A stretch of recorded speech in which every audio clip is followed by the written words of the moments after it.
Pour cette première édition du concours Jury Quiz, ce sont 8 universités de droit qui étaient en compétition. Une occasion pour les initiateurs de participer à la formation professionnelle et à la sensibilisation des jeunes juristes aux questions relatives aux droits de l'homme.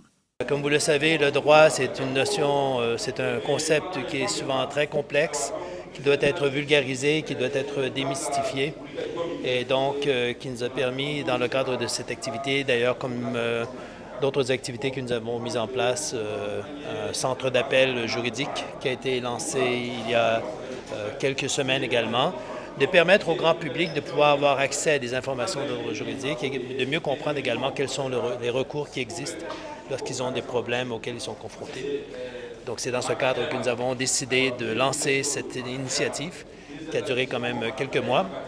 Et je veux par la présente féliciter non seulement les gagnants, mais également tous les participants, également des universités qui les ont bien formés. Participer à la mise en œuvre de cette compétition s'inscrit en droite ligne de l'engagement de l'USAID à soutenir l'accessibilité des citoyens à la justice, a indiqué sa représentante. Et l'accès aux justice, c'est quelque chose un peu complexe.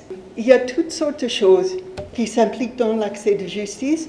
Et une des choses les plus importantes, c'est les choses de base, comme comment on peut prendre la passion de ces étudiants, de tout le monde, dans le système juridique, pour assurer l'accès, pour faire l'accès efficace, un système efficace pour la justice. L'accès des justiciables à la justice étant un défi de taille dans notre pays, de telles initiatives visant à promouvoir cette accessibilité sont à encourager, estime le représentant du ministre de la Justice et des Droits de l'Homme, Garde des Sceaux. En effet, comment ne pas saluer cette belle initiative du projet Mali Justice Project qui intègre la dimension pédagogique dans une démarche visant à promouvoir l'accès à la justice au Mali. Il n'est nul besoin de rappeler que l'accès au droit et à la justice est incontestablement un indicateur majeur de toute société qui s'attache à l'état de droit.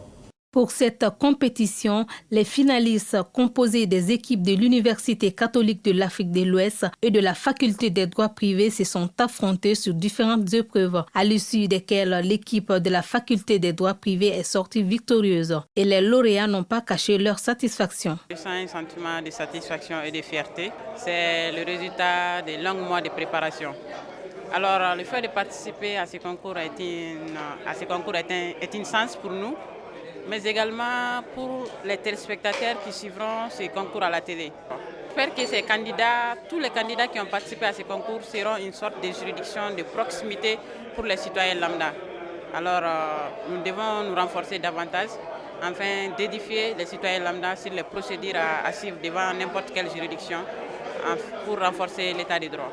Notons que pour cette première édition du concours Jury Quiz, les équipes finalistes ont eu chacune des manières didactiques et plusieurs autres lots de cadeaux d'encouragement.